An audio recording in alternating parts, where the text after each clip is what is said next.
It's probably one of the biggest things that's happened in the four-wheel drive industry. You might be sitting on a gold mine. If you hold on to that for probably another 25 years, you might even get half a carton of beer for that. I'm so excited. I've got a grin from ear to ear right now. How do I stop the condensation in my canopy? Please don't hunt me down because I'm about to say something you're probably not going to like. Well, mate, WA is not big enough for me. I've come across to Queensland. Look, you look cool already, to be honest with you. I've got to say, and I'm not even going to lie, it is so nice to see the sun. Bit of I've sun. just popped out of winter, so I'm going to say cheers to that, mate. Nice coldie, and I reckon, look, we've got a really cracking big show for you guys Huge, today, actually. and we've got a huge announcement as well, mate. And this is a proper announcement. A lot of people say a big announcement, you know, and they're talking about that, you know, they put some fuel in their four-wheel drive or something like that. This announcement for me. Exactly right. This is really big, and it's going to actually, it might even change the way you buy your four-wheel drive and camping products. Settle down, you settle down. We'll get to that in just 1 second. What else is on today? We've got a hot topic, which I'm actually looking forward to getting into this hot topic. Yeah, this is a big one. Are you sitting on a gold mine? Is your four-wheel drive going to turn you into a millionaire? Might do. You never know. I've seen yours, mate. I wouldn't go do anything too drastic just yet. But look, I reckon I could be. Not a gold mine, but... Well, the way that four-wheel drives are increasing in price, let's have a little chat about, you know, knowing what you've got, and if you've got something cool, should you hang on to it? Because you might actually be sitting on a gold mine, believe it or not. We'll get to that in a second as well, mate. You've got a giveaway to go. Jack, Big giveaway. How many people are left? So after this...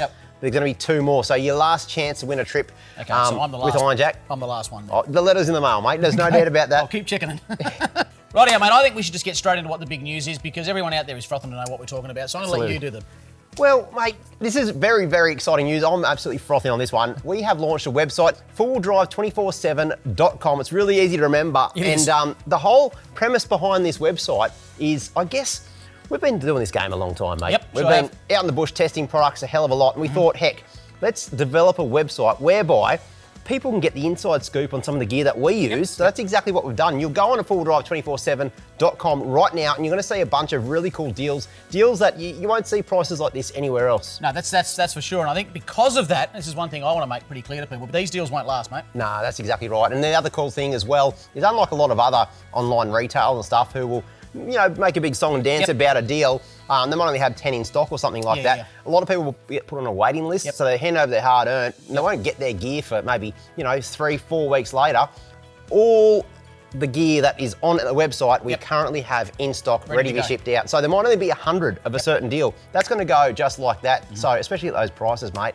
So all the gear will be dispatched really quickly. That means you can get out that weekend probably and go forward driving with your new found gear. So, and the other good thing is, if it's on that website, Sean and I have tested the heck out of it. Yeah. We might have broken 1 or 2 because you're pretty hard on stuff. But what I'm getting at here is all that gear we stand behind. Absolutely. We're not putting something up there that we've never used and just thought, oh, that might work. It's all been tested. I guess that's the benefit of it as well. We've been doing this for 10, 15 years, out in the bush, trying all sorts of four-wheel drive. It's a pretty good gig when you think about what we get to do for a living. I mean, go out there and test some four-wheel drive gear, but we know what works and what doesn't. And you simply won't find anything on the website that myself, you and Jocko, you know, we obviously stand behind all of that gear that's on the website. So it's pretty exciting times, mate. It's probably one of the biggest things, like, I'm going to be honest here, it's probably one of the biggest things that's happened in the four-wheel drive industry since whenever. The inception of the low-range gear stick. There you go. If you're subscribed to Four-Wheel Drive 24/7, you know, you follow us on Instagram and Facebook, you're going to be the first in the country to get a hold of these deals. And like I said, there's only limited stock, so the prices are so good. They're going to go really quickly. If you're not part of Four-Wheel Drive 24/7, you should be. That's a good enough reason, in my opinion. Be the first to know about these deals. I was going to say, it's probably the best reason to be a part of Four-Wheel Drive 24/7. Well, not to watch his ugly mug. No, I was going to say, getting good deals is probably the best. First up, we've got the My Coolman 60-litre fridge. The recommended retail price on that is $1,395, but we've got it for just $1,049. Max Track's usually $299. Our price is just $229. Drifter Stockton awnings, the same we both run on our four-wheel drives, just $149, where the recommended retail price is usually $199. Make sure you check the website for the full list of deals, and remember, there's limited stock at these prices. They'll run out the door. Folks, 4drive247.com if you haven't. Pause this right now and have a quick look at it, then come back here, and we're going to get stuck into our hot topic, mate, which is... Are you sitting on a gold mine? Are you sitting on a gold mine? What do we mean by that? What do we even mean by are you sitting on a gold mine? That bird knows what we mean. He's excited. He knows exactly what we mean. Are you sitting on a gold mine? Well, let's say right now you're sitting on, I'm going to say it straight up, you're sitting on a low kilometre TD42 GQ short wheelbase. Rare as hen's teeth. Come on. Yeah. Import model or not import model? Let's not get picky. All right? Let's not get picky. It all matters.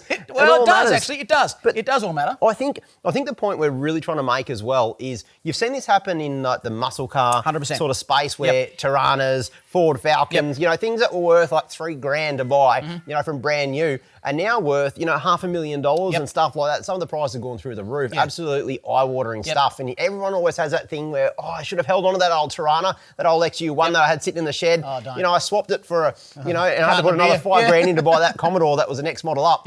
And they're sitting there just scratching their heads now. So on that, let's go into that. Let's look at the Aussie muscle cars and use them as a benchmark for what's going to happen within the four-wheel drive industry. What makes an XU1 so scarce today, so expensive today? Look, I don't know if we're ever going to see it to the same level as what's happened in some... But had you said that in 1980 about an XU1... Correct. And look, you're seeing what's happening with four-wheel drive prices now. So I guess what we're trying to say, you might be sitting on a gold mine and it might not be the best option to go and trade that into something a little bit more comfortable.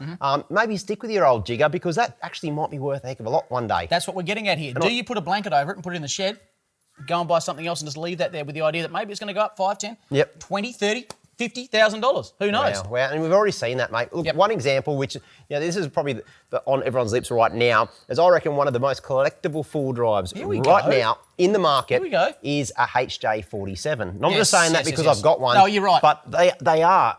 I remember when I first got into four-wheel driving, you couldn't really give them away. Like you couldn't. They were slow. They were very agricultural, very rugged. A lot of rust in a lot of different models. But now, try finding anything that's registered under $15,000. Agreed, Just try. And if you do, just let me know. Buy it. Buy it. I was going to say. Obviously. We asked you folks what you guys thought, and we got... This one was passionate. People really come up with some ideas. Yeah, exactly right. And I'm going to be brutal this week. I'm going to say some of them I 100% disagree with. Me too. I'm going to be honest with this one. I think I can pick a good four-wheel drive that's going to raise its value over time, and not all of them will, I don't think. Well, let's have a talk about that then. Let's go into it. What is going to raise the value? Well, I think there's several contributing factors. I think, number one, history plays a big part. Was that four-wheel drive historically a cool four-wheel drive? Yeah, okay. Has it played a part in maybe Australia's history? Also, I believe every manufacturer essentially had like a golden era where it built its reputation on. If you look at Nissan and Toyota and some of the bigger models like that, you'll see that the 80s and maybe even to the 90s, they had a lot of metal in their panels. They came up with technology that they'd never seen off-road before, and they built tough, reliable four-wheel drives. And it's that golden era, I think, that is going to be worth a heck of a lot of money. I agree, and I'll go a step further. I think it's going to be things that you can't get in modern-day four-wheel drives. I think all modern-day four-wheel drives these days are going to be IFS. Moving forward, they're going to be a little bit, dare I say it, softer. So the older four-wheel drives that have got things you can't get anymore, solid axle, for example, much wanted by people that are doing tougher bits and pieces. Older tech, things that have got no computers, those old, I'm going to go with it, TD42s. I think they're going to be in high demand. Low kilometre TD42s, going to be worth a fortune moving forward. Solid axle TD42s, they're going to be worth a fortune. So what I'm getting at is things that you're not going to get with the modern day vehicle. And if you're a smart person, I am not. But if you were a smart person and you're listening to this right now, you would be jumping on car sales and you'd be looking for the cheapest, unmodified, solid axle, old school four-wheel drive to chuck in your shed. My 100% tip would be some of the classics that probably haven't moved as much yet.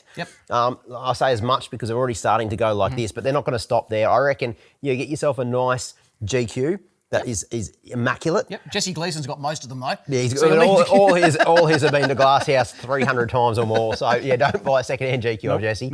I reckon something that's sort of like grandpa spec GQ or a 60 series. Yeah, beautiful. Something like that would be the one I would buy and put in the shed and drive it on a Sunday. That's the sort of. And it doesn't even need to be a Nissan or a Toyota badge. I think if you've got a stock standard, beautiful old Pajero, for example, anything like that that's a beautiful old Lada. I'm not joking here. An old Lada Niva, stock standard, that will go up in price because they're only worth about $30 now, but they will go up in price. If you're trying to pick a four-wheel drive that's going to be worth a fair bit of money moving forward, have a look at what's worth extraordinary money right now. And it's the last of an era. So you look at the last of the 80 series, for instance, where they had the FT motor. It was the last one before they brought the 100 series out. Those ones are astronomical prices. Already. So what I'm getting at, look in the future and you look at what is the last of the V8 Toyotas. Good call. They're always, I reckon, going to be a fan favourite with a lot of people. They're going to keep their value at least. You're not going to lose out on them, which is a big thing. If you never lose out in a car, I mean, you're doing all right in my opinion. Well, mate, we've had our ideas. Maybe we're completely off the money. We could be. We could be. We put the question to you folks on social media, and boy, oh boy, we got some answers back. We did. This was very, very popular. A lot of people are passionate about this. Yeah. I like it. I like this, mate. I reckon we get right into them. I reckon we should, mate. Let's go straight in. I don't even want to. This is Matthew. Get a hold of yourself, mate. Matthew has said here. That's a bloody good point. The 47 series now that Sean has one. What's the matter with you? Well, sorry about that. Look, it's not my. I've got nothing to do with the price increase on these things. They were going up well before I got mine. Yeah. And they're going to keep rising. So look, even if you see them at like $20,000 for a 47, it seems like stupid money because we're all used to getting them nearly for free off any farmer who's got an old rusted one in the paddock. True. If you can get a good one with no rust, that's all original. Yep. Even if you're paying silly money now, hang on to it. Hang on to it. Invest in one. An investment for a four-wheel drive. I've never actually used investment and four-wheel drive in the same sentence. It's true. That'll be worth double the price in only 5 or 6 years, I reckon. It's so true. It is. If you've got a little bit of money, if you work on the mines or something, you've got a bit of money stashed away. Maybe grab yourself one of those instead of a jet ski.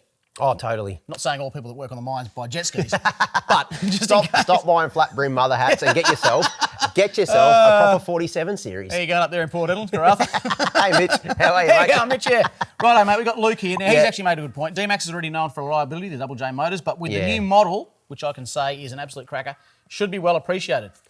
I think your old Colorados and your early model D-Maxes, those with the 4JJ1, that's what I was going to get at before. When they've got something special, if they've got an engine that's really known for its reliability, they're going to be very sought after. You're not going to lose money on them. I don't think so. No, I don't think so. Callum here said anything that hasn't gone up already except Chinese brands. Don't see them ever going up. I reckon you got a point, Callum. I can't ever see a Chinese vehicle going up, not in Australia. No, not in Australia. One thing you got to keep in mind, though, in the 80s, Japanese vehicles were... People looked at Japanese vehicles and thought, no way. You've got to have a Ford or a Holden or something Australian or American. You can't be having Japanese. Mazda was completely shunned. English. Yeah, and exactly right. And obviously Jap vehicles now are very sought after. So. Do you know that the Y62 is made in Japan? Is it? Yeah. Right, Series 5. Yeah. There you go. They actually share a common... Probably in the same factory, actually. Probably. They look similar, actually. They do look very similar, actually. Luke here, another Luke, has said Pajeros and Prados, because of the bump in the bigger nameplates, these will follow the trend. I think he's got a point to a certain degree there, for sure. I think the Prados are already worth an absolute fortune on their own right. Pajeros, I think, we've always said they're a good second-hand buy. Definitely. But again, if you've got the sought-after model, I don't know what that is in the Pajero world, but... Our producer right now, Will, he's sitting behind the camera. He's quivering. He's put his hand up. Quivering. I know, it's the NH. It's the NH. I like that on the old square one. Absolute winner. Mate, Isaac. Used to be able to find, this is what we're talking about, used to be able to find a petrol 80 series for about 5K. Bit less too sometimes. Now you won't see change out of $15,000. That's about the size of it. That's about the size of it. So what do you see happening? That's only 5 years. What do you see happening in 10? Is that 15K going to go to 30? Surely not. I think with an 80 series it probably will because they're simply not making them anymore. Yeah. You're not going to buy a coil sprung, solid axle truck in 10 years' time. You're never going to get one off the factory. No. Jeep will probably the last, and Jeep's probably the last one that sell one off the showroom floor that you can buy a solid axle. No one wants them. So yeah, that's what I'm getting at. They're not really making them anymore. No, so you might be right. I think it's a lot of money, but at the end of the day, I think you're going to be able to keep that for 10 years even, sell it, and you're not going to lose any money. If you can do that with a car... It's such a bold thing to say, but you're probably right. I think so. Okay. I think so. Nick? Yeah, what about that? I think he spelled Land Rover wrong because he said Land Roger, but that could be right. Land Roger Defenders? That's how you spell breakdown. Anyway. 2016 and older. Yeah, he's got a point. They're a classic. Because they're not making them. That's it. That's what happened with Holden, with Fords. When they stopped making them here in Australia as well, a lot of models went up. Same thing with the old Defenders as well, because the new ones are very soft. They're not anything like the old ones. No, agreed. Josh reckons definitely the 105 series. Everyone doubted them till they saw the potential. 105 maybe still a bit newish in my opinion. 105, I think, definitely worth holding on to. You're not going to lose on it. There's no doubt about it.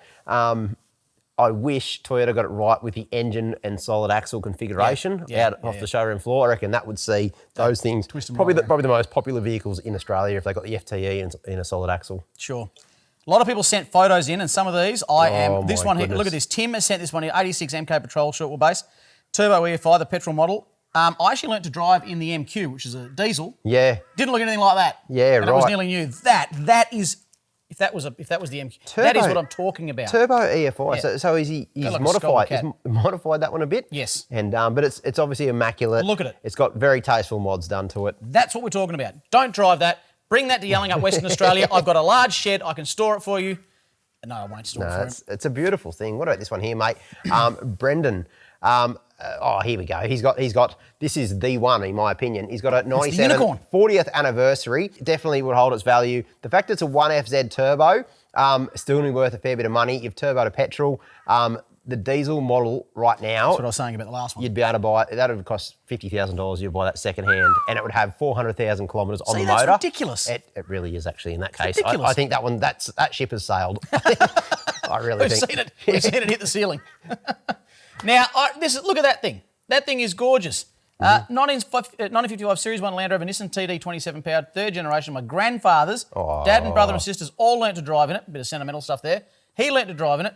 It'll be his son's one day. Goes most places you pointed in New Zealand. Yeah, look, I reckon if you hold on to that for probably another 25 years, you might even get half a carton of beer for that. Let's move on. He's being very rude, Charlie. He's being very rude. I'm joking, Charlie. Gracious. That's an absolute classic, mate. Yeah, it is. And especially when it's got so much, it's very sentimental what you've got with that relationship with that vehicle. Hold on to that. And nothing's been done to it. That's the beauty of it. That is classic. They're not making them anymore like that. No, that's that'll be the next 40 series, I reckon. That could be. You're right. You'll see those Land Rovers go up. It even looks very similar. It will. Dan, another New Zealand person. Another New Zealand. Dan Harmon. Second owner, stock as a rock. Everything works, including the factory fridge to keep the beer. Factory fridge in an 80 series. So it's a flash model one. Yeah. Yeah, exactly right. It's nice and stock too. Yep. Hold on to that. That's going to be worth an absolute fortune. It already is worth an absolute fortune, but that's going to... Yeah, I think you need to get rid of that bar. No. They're quite common like that. They are. I think that's an import model. Yeah, import model with a little, you can tell with a little weird... And if you look... See the side mirror? Yeah, side mirror on the front. Yeah. And they used to come with headlight wipers as well. Oh, flash. So you could turn your headlight wipers on. When do you ever need to do that? I suppose when they get muddy. You do. There you go. There's one for you, mate. Here we go. Ryan, he's got the right idea. He's got an 89, so it's the last of the 60 series. Right. HJ61, nice little diesel one, family tourer. Actually. It's got the right mods on it. It's not over the top. It's a diesel 60 series. It looks like it's got no rust in it. Yep. You know how much that's worth, Ryan, and hold on to that one, mate, because I guarantee you, in 20 years' time, it'll be worth double. Whatever you think it's worth now, on a good day, double it. Rightio, mate. I said something about grandpas a while back. Yep. Have a look at that. I thought you were looking in a mirror for a second. It actually looks like if you were a car, mate, you'd be... I'm improving with that. You'd be an old iron pig. And this one here doesn't get much better, mate. A 1977 FJ55. Yep. Not many made. And... See, wait. Currently getting a full respray. Don't! Stop! No, wait, I get it. He's saving it. He's gone back to original colours on it. He's got the 2F straight. He hasn't changed the motor. I dig it. I think Peter, you're onto an absolute winner, mate. Look, how many FJ55s are in good nick in this country? Agreed, not many. But it's that, had it been still held together, even with a little bit of rust in it, I just feel like maybe adding the respray, if yours had come out in perfectly white condition, not with the bonnet that it is, your 47, would you have loved it as much? Crystal clear white Duco on it. Oh, it'd be nice, but you wouldn't probably drive it as much, that's for sure. I'm totally with you, Peter. I reckon a nice restored version of the right vehicle is going to be worth even more down the track because you're stopping it from perishing even further. They get to a certain point where you can't restore them anymore and that they just go down into the ground, they end up as a garden ornament and no one wants those. What about when they're on the cusp? Folks, I want to know in the comments down below, what do you reckon? If they're right on the cusp, there's nothing really wrong with them, they're just looking old. Because they are. Do you restore or do you just leave it as is? I.e. like the old 47 series, or do you give them a whole new birthday? I think it comes down to how much you plan to drive it. If you want to drive the 47, go do another cake trip in it, there's no point, in my opinion, doing a full restoration on it. I think you just drive it until one day you want to put it in the gun shop. Yeah, that's right. And then maybe you put it in the shed and put a sheet over it. Exactly. Now, Nathan, mate, please don't hunt me down and throw spoons at me because I'm about to say something you're probably not going to like. That is a beautiful GU coil cab. In fact, actually gorgeous. I am jealous of that GU coil cab. But Nathan, what I'm about to say next, mate, is that I don't think that's going to go up in value. Yeah. You've taken probably the TD out of that, which I reckon is a better motor than the LS, and I just don't think that's going to go up in value. It's not original. It's got a stonking big motor in it. It might go up a little bit. Look, I'm going to have to agree with you there, Graham, especially in 20 years' time. Yep. That'll be the same sort of thing you saw, 40 series with the old 350s in them and stuff. Exactly. And they were cool back in the day, but later on down the track, I don't think they'll be worth as much. No, I agree. That, however... 64 Willys. 64 Willys. I've never seen one of those before. No, me neither. Something tells me that Kevin likes his Jeeps. Do you reckon? Have a look. 1, 2, 3, and I think that's one there in the background too. Look, okay, I don't know anything about Jeeps, so guys, please don't crucify me in the comments. This is actually a question for you guys who love your Jeeps. What is the most collectible Jeep?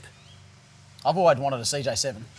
I reckon they are sick. We didn't really get many of those in Australia. No. They are sick. Yep. Wagoneers. Wagoneers. I don't know if they're ever going to be super collectible items. No. They're cool though. But that... I think the last of the Rubicons. Yeah, sick. You reckon? Like, they're modern, but down the track they're going to be worth a fair bit. I agree. Jeep guys, let us know in the comments. Do you know most collectible Jeep? Most collectible Jeep. And do you know what Jeep stands for?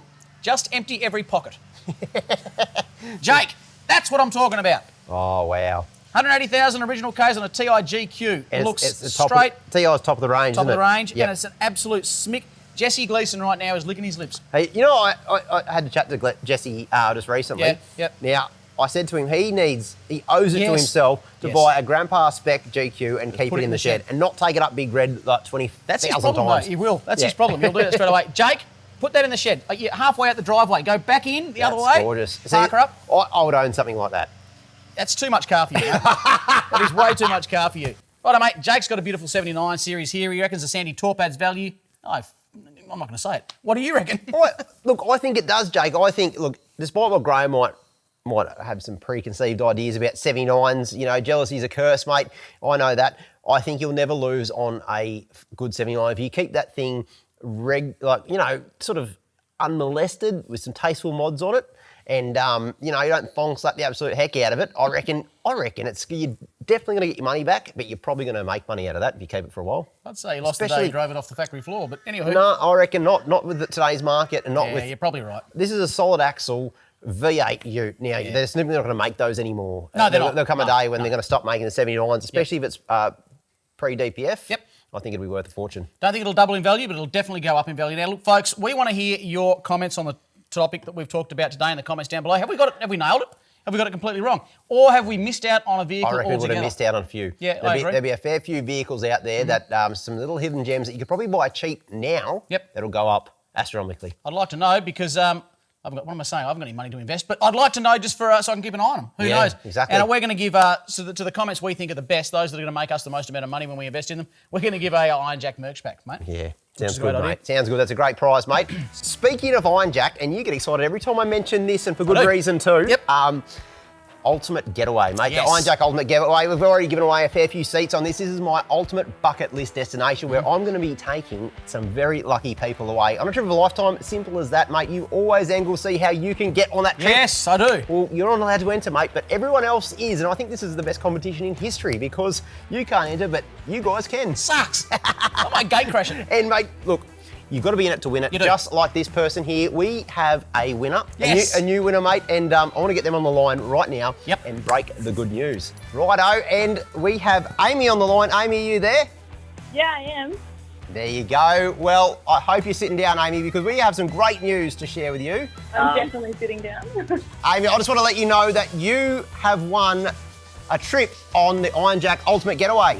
So you and one other lucky person that you choose will be coming away with me and a bunch of other great people, excluding Graham, of course, to a really cool destination, a bucket list destination. Like I'm talking, wherever you've been in Australia, throw that out the window because it's second rate to where we're going. I'm so excited. I've got a grin from ear to ear right now. I hope so. And a couple of quick questions. How's your tolerance for spicy food? I don't do spice well. Well, we'll change that. You're in trouble. We'll change that. Have you ever caught a barramundi? No, haven't. Oh. Wow, there's going to be a few firsts on this trip for you, I reckon. Look, I'm not going to give the game away just yet. We've got still 2 seats on this trip. Yep. And we'll have a good chat, Amy, and I'll let you know exactly where we're going, mate. But look, it's one of my favourite places in Australia, of course. It is northern half of the country. Oh, he's giving some hints away. Northern half of the country. Crikey. And I know where it is. we can go forward. There's I've forward been there, driving, there's epic camping, and the fishing, is out of this world. It's completely untouched where we're going. So get your bags ready. Pick someone to come with you as well. That's exciting. Have you got someone in mind? Yeah, my partner. I have to take him because if I don't, I'll be in trouble. You certainly will be. You certainly will be. I'll tell you what, imagine coming home, like as a partner, and you're coming home, you know, had an ordinary day at work, and you just found out you've won a seat on the Iron Jack Ultimate Getaway. Tell you what. That'll do, Girlfriend of the Year award, right? Exactly right, exactly right. So, Amy, congratulations. That's awesome news. I bet you're stoked. I know I am. And guys, keep getting those entries in because we've got one more spot. Yeah, congrats, Amy. Thank you, guys. Rightio, folks, we asked you last week for your canopy questions, and we've got none other than one of the experts in the industry, mate. Timbo from Mitts is on the line. Timbo, how are you? I'm well, boys. How are you? Mate, we are extremely well. I think the first thing everyone out there right now is going to be asking is how the heck are you on the line when the last thing they saw is you not only stuck, but in one of the most perilous bogs I've ever seen. I thought we were going to lose you forever, mate. You could be live from Cape York right now. Nah, I was happy to be home and have a shower after that one. That mud, you get down on your knees in that episode, and the mud that's in there is like brick mortar. That's what people don't realise is the brick mortar then when you drive for a couple of days, that goes hard and solid in every crevice of your car and does not come out. I've had the tray canopy off, the car apart, bits and pieces, everything. I did the same on my body. I was showering for weeks and bits of it were falling out of places I didn't even know I had, mate. So I know exactly what you're talking about. Now, do you mind, mate? We got a huge response to ask you a few questions. We thought we'd get maybe 5 or 6. We got way more than I can ask you now, but can I go through a few with you? Are you good to go? Yep, I'll give it my best to answer them all.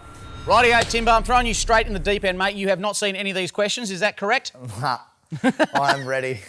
I'm not ready. All right, Leroy says, what is the best canopy size setup to get on a budget for going on a 2 to 5 day trips for? Okay, so he's talking about, you know, your average sort of weekend, long weekend trip. What's the best canopy size setup, mate? Mate, my choice on that is around a metre box on like a full-size dual cab tray, for sure. So a dog box, a little bit of tray space on the back to put your firewood, so when you go somewhere, you can get a dirt bike up there, you can put your dogs up there, all the other bits and pieces. You'll still have a fridge, everything. I think it's a perfect setup. It's probably what I'm going back to.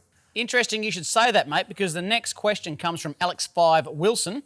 Is it worth getting a dog box size 800 to 1,000, or am I better off getting the full 1,800 size? So I guess what he's really asking is dog box versus canopy, full canopy, mate. Yeah, so it really depends on what you're going to use it for. So if you're going to do big touring applications or trade work and stuff, a full-size box is like an absolute must. But if you're just using it for knocking around, you just want a fridge, couple of drawers, bit of storage, the little shorter sort of dog box style locker one is definitely the go. Way to rock and roll, mate. I agree with you there.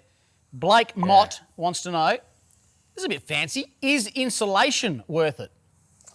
Oh, depends. Okay, so if you have a raw aluminium canopy where it's silver or a lighter colour, like insulation's probably negligible, not going to be worth it because the sun's going to refract off it. But if you paint it a dark colour like the ebony black, that's pretty popular. I got that on the Hilux behind me here. It can hold the heat, especially when we're in the Kimberley, it held the heat a lot in there, like in the back of it. So insulation, not a must, but always good if you've got the time. I find the insulation that you buy and put in there, as soon as stuff rolls around in it, it chips it and breaks it up a bit. But, you know, if you're particular, then go right ahead. Now, I'm not entirely sure what Renee is doing in her canopy, but she wants to know, how do I stop the condensation in my canopy? Well, all right, Renee. Look, my best bet on this one is just put Hungry Hippos in them. You get them from Bunnings, they're better. Like a Hungry Hippo is like a little desiccant container. You just put that just in the canopy somewhere, hold it in, strap it in, tape it to the wall. If you're opening and closing the door all day or using it on a trip, it's not going to build up too much condensation. But if you've just got the fridge running in there for a week while you're at work and then you get it on the weekends, put those desiccant filters in there and that's just going to grab all the moisture out of the air. You can put a filter on the canopy, but if you start putting filters on the canopies and putting air in it, you've got dust ingress, water ingress issues as well. So we avoid it here, and the little desiccant filter for $5 from Bunnings is the ticket. Well, I've just learned something, mate. You've taught me something, which is not hard. Yeah. John wants to know a question you probably get asked all the time, mate. You would have answered this a billion times. Pros and cons, alloy versus steel, mate. Okay.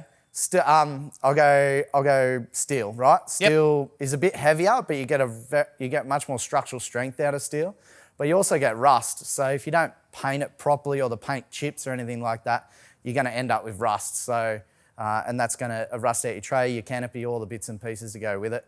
By the time you go to the lighter gauge steel to try and save the weight, then you're going to end up with warpage and things like that in the sheet. So you're not going to have as nice a finish on that canopy as well. Yep. You know? Where the aluminium's lighter, it doesn't rust. You can have it raw, you can have it painted. So at Mitts Alloy, it's sort of hence the name Mitts Alloy. We make everything out of aluminium. So there's a few steel components within them, but they're all powder coated and they're not in the weather.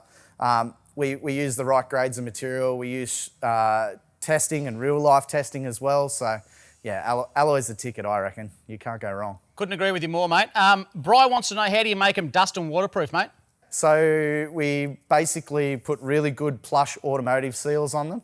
We spend a lot of time designing how those seals fold and touch against the doors or wherever everything else is. And then we go and drive them through bog holes with you. Yep. There's plenty of footage to show that stuff doesn't leak. It's definitely probably the most important part of R&D, that and structural, you know. But yeah, keeping the dust out is a trick. Water is actually easier to keep out than dust if you're interested. Ah, well, there you go. Mate, George Little wants to know, how do you get the wiring looms or air lines from outside to inside, yet keeping it weatherproof? Ooh, good Trade one. secret, okay, can't say. So there's a few ways, but the best way is probably going to be like a really good quality automotive gland, so they screw in on both sides. Yep. And then always make sure you use a lick of Celastic around the inside of that. They're not the prettiest things, they kind of, you know, they're not the prettiest glands, but you want functionality before form in that particular case. So yeah. Mate, that's me to a T. Not the prettiest thing you'll see, but damn functional.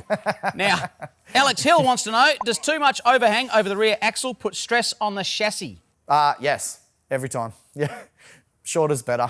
Not too short so you can't use it, but you start adding more than, say, 65% behind the rear axle of that tray length and you're going to have real dramas. Gotcha. And go and search it on the internet. You will see plenty. Mate, Tom the Crow wants to know, do you sell customised canopies or are they all prefabs? So it depends what you mean, customised canopies. We don't produce canopies to suit every different manufacturer's trays, but our canopies are prefabbed. We build them here in this factory I'm standing in. But we build them to order and then you get to decide how you want to lay them out inside from our catalogue of internals. That's the way we do it. I really like that. Damien wants to know, what's the average weight of an alloy tray, mate? An alloy tray by itself, you've got to take into account, you've got under tray toolboxes, a rear drawer and a water tank without water in it. Starts around 190 kilos. So that's like drive out. And then you're probably going to look at a starting base of about 90 kilos for a canopy. Gotcha. So, yep. Mate, Jake and Aiden, I'm going to combine their questions because they're kind of the same, mate. So Jake and Aiden, if you're watching, 2 into 1. What makes Mitts canopies different, better than other brands, and what makes them so strong? How come they're so bloody good is what they want to know, mate. Mate, we've been doing it for nearly 7 years now of just R&D and design. We've put a lot of time and effort into developing our own extrusions to build a full structural frame internally, right down to we order our sheet material direct from a mill that we've selected to get the sheet on. So the sheet comes in a specific grade, specific to us. We don't go to the normal aluminium shop to buy our aluminium. We go to our particular mill and get it direct from those guys so that we make sure that we've got good quality raw materials before we start even producing anything. And then we spend a heap of time designing them on the computer and then a heap of time testing them. And then, and then we back it up with good support. That's the main thing. Good customer support. That's what I love about you guys. Braden wants to know, do your canopies come, if he wants them to, does your canopy come with 12-volt systems all ready to go? Yeah, cool. So we've got a range of 12-volt systems. We've got a couple of different brands we work with and we've got 3 different tiers within that. We can also do canopy fit-out electrical 12-volt systems to other people's canopies as well. So we've got a bit in-house here. Now, mate, I don't know what Ryan's up to, but I have a feeling he might be trying to take you on here, mate. Bit of backyard canopy making himself. He wants to know, how long does it take to design and develop new canopies for a vehicle? Okay, this is a good one. For the Evo 2, so basically we never stop designing. Like we never stop improving. Every day our design guys and myself, that's my main job, is doing the CAD stuff with our design team. Evo 2 took about 12 months to go from like ideation to where it is now on the back of your D-Max, on the back of the Hilux that I've got with me here. Just trying and testing different bits and pieces. It's really important we don't deliver product that isn't fully tried and tested to customers, because if we're delivering quantities now that it would run away. If there's a fault, we're going to have big issues. So we work really hard on that. To say long and short, it's been 7 years and I'm still learning every day. I hear you. Chappelle wants to know, are you working on something that'll suit the extra width of a Ranger Raptor?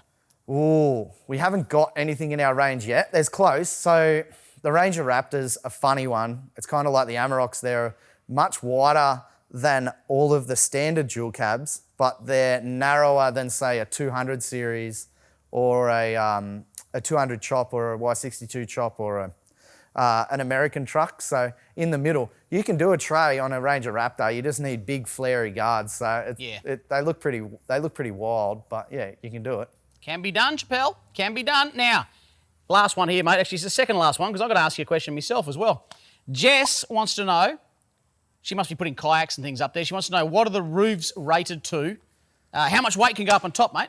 Mate, so I reckon this one probably comes back to rooftop tents, because they're gaining weight every day, those tents. A specific weight. There's not a rooftop tent that on the market in Australia now that comes out. We know them all. We've seen them all. We know what the weights are that you couldn't put on the top of one of our canopies and then go and drive the Gibb River Road.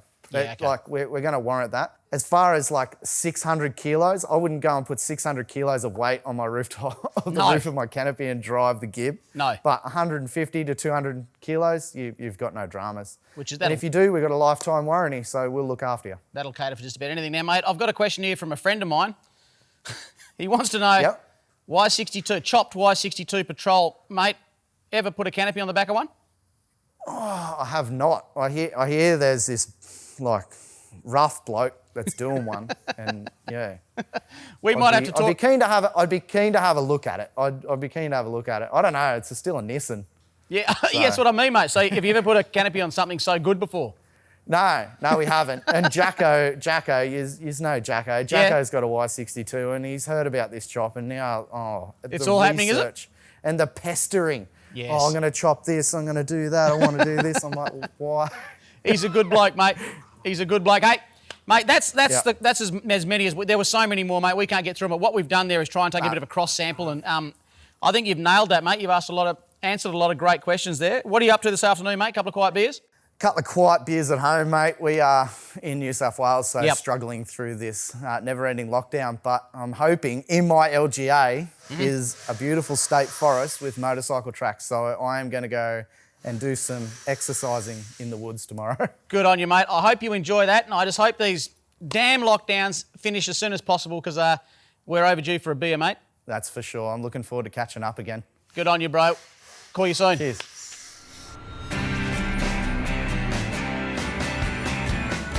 Well, mate, from our shed, your shed, at least my shed, to yours. This is what this segment's all about, mate. And look, I want to, the whole idea of this is sharing the love in the four-wheel drive community. Yep. And in case you haven't noticed, mate, there's a four-wheel drive 24/7 community page, which is like a fan club page I set up on Facebook, which is basically run by you guys. So, if it wasn't enough, I have seen that. To be part of the YouTube page, Instagram, and of course our Facebook page. You want a little bit more behind the scenes where you can get more involved, jump onto the community page, the fan page, and have your say. There's heaps of discussions about behind the scenes stuff. There's all sorts of stuff going on, but it's run by you guys, which is really cool. And today, we actually got all the rigs, the fails, the everything off that page from the Full Drive 24/7 fan page on Facebook. Apparently I was seen in Toowoomba, according to that page. Yeah, you can't get away with anything. You cannot get away. Well, mate, let's start this one off. This one, check out this for a rig, mate. That's sick. Check out this one. This one's Jack's. Now, the old Bluey, the Hilux, mate. I've got no idea where he called it that. No. Look at the rear draw setup on it. That is just a really cool setup. It's better than the chopping block I've got at home. Oh, no, that's one of the better chopping blocks I've ever seen. It's all shiny and nice. Imagine making a mess with raw chicken all over that thing. No, don't. Don't give it to Sean, for goodness sake. It's disgusting. He's got a wicked setup. He has. Now, that's what's so cool about these Facebook pages. You can get on there, interact with other owners and say, mate, how'd you do that? Where'd you get that big extension from? You should probably ask him. What I've got works a treat. We've got Cooper Welch here. Now, Cooper's, this is his first car. Cooper, Wow. cheers, Wow. brother. That's a big milestone What a in anyone's language. What's the first thing you should do? It already has 2-inch lift and an LSD in the rear. Cooper, get in it and wheel the living out of it. Drive it. Just drive it nicely, Drive it. actually. Just drive it. You know, do some maintenance on the vehicle. Yeah, that's a good idea. Learn how to do a bit of mechanical stuff. Yep. Don't worry about your mods, though. Nah. Go out there and enjoy it. Nah. Get out there and just go camping more. Go forward driving more. It's actually a really neat ute. Yeah, it's real stock. Really beautiful. Hold on to it. Don't drive it. Put it in the garage. It'll go up in value. Mate, Cooper, I am going to, because I think that's just sick. Mate, Yeah. you've got a snatch voucher. Coming your way, brother. Yeah, well deserved. Well deserved. How's this one, mate? This is a beautiful GQ, Yeah, if I don't say myself. Even a actually a GU. GU, I don't but know, we'll- all the same to me, mate. It's probably a bit car racist. But anyway, Leon, mate, with the Barra Swap GU, absolute weapon, mate. It's what I like about this one. Now, I've seen a few Barra Swap vehicles in my Yeah, we time, have. and I've heard a few. Oh, yeah. This one just looks like a really clean example. It's been built with love. Yep. And just really tasteful mods. You've got an eye for modifying a car, mate. Yeah, So it does look nice, doesn't it? I'm a big fan of that. Okay, special shout out for this one here. This came from an Instagram hashtag 4WD247 Rigs. This is a bloke in the UK. He's got cerebral palsy, but he ain't letting that stop him from getting out wheeling. And That's that is so a little cool. shorty. Defender. Look at the colour on that too. It just glows in the sunlight. I know. That is Yeah, those things are weapons off-road if you've got the kahunas to... one of the lowest first low-range gear ratios. Oh, really? 1:64. Did you just make that up? No, it's around that though. We're close. I'm sure someone in the comments will let me know exactly, reckon- but I think it's from memory. It's one of the lowest low-range first gear. That's why they're like a drives. tractor. Exactly right. You can actually get out of that thing and it'll drive for you at the top of the hill, climb back in it, and off you go. Actually, you could do with that. Yeah, it would help. It would help. How's this one, mate? This is we don't just share people's cool rigs. We also share their fails. Yep. This is a little reminder, mate. How not to do bog holes. Yes, yeah. You know what I mean? Yep, he had to wait 2 hours for a mate to come and rescue him. Winches are cheap these days. You can get a really, really good winch. I know, he'll for- be for sitting not there the much. whole time. I bet you, just thinking. You'd be straight on forwardrive247.com right now, just going, you know, putting his order in, because I would not like to be sitting Where in he's that. sitting too, he's going, bugger it, I'll sit on the roof. Ah, fair enough, fair enough. This one, of course, was another hashtag we found. This bloke here has made the classic mistake. He's slapped a snatch sticker on the old Luxy boy and he thought he was bulletproof. No, well, this is the problem. Turns out- Big mistake, big mistake. Doesn't make you bulletproof, it just increases horsepower. So Doesn't even do that. Doesn't even do It that. does, though. You know when you wash your car, you get that feeling that your car goes faster? I slap a snatch sticker on and I really think I'm more capable. Stickers don't help you get through bog holes. Horsepower probably do, to be fair. Yep. And last one here, mate. Oh, this makes me Look at cringe. this. This is a great little video from Harrison, mate. And ouch. Ouch That is all I can sucks. say. That I've been sucks. there, I've done that, and you know, Harrison, I can relate, mate. So that's why I'm giving you a Snatch clothing voucher. At least it's only your door-ish that you've done there, mate. It's not, Exactly it's right. not the everything. It's a 60, mate. It'll buff out. Guys, we've had a crack. This has been a good episode. It's been a cool. long I've episode. had a lot of fun. We've actually had more than just one beer in the shed, to be fair.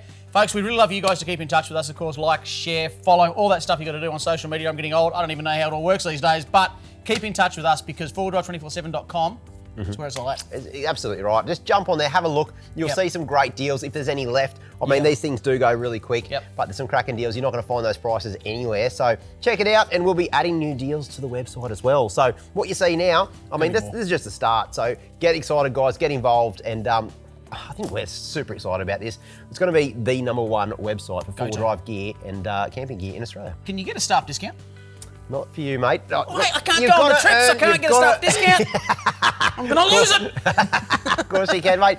Look, get pumped because next week, mate, the do we got? final Cape York. Did we make it out? Did we make it out of that thick mud in the wet season? We did The make end it of out. We're sitting here, but there were times You can't when... see the vehicles though, can you? Oh, this is true. Yeah. Did the vehicles make it out? Did they make it out? You'll have to check. Did we actually catch a Saratoga? Now that's, people probably think, yeah, they might have gone out of the bog holes. They probably didn't catch a Saratoga. Check it out for Wait, yourself. you'll have to wait and see. I mean, was that whole trip of 4 days winching, digging? Was it worth it? Was it worth it? I'm going to use the term last minute. Wow. You'll know what I'm talking about. Last minute hero. Folks, thank you so much. Beers in the shed. Shauno and I are actually, I'm camping down here tonight. Shauno's going to let me roll the swag out in his shed, and I think we're going to get up to some mischief. Well, I don't know if we'll both be going up to the house, mate, because No. the dartboard is right there. The fridge is Dartboard's right stocked. there. Fridge is stocked. Yep. Something tells me I've got a cold chisel cassette tape on the bench there, so we'll be The right. only music he's got.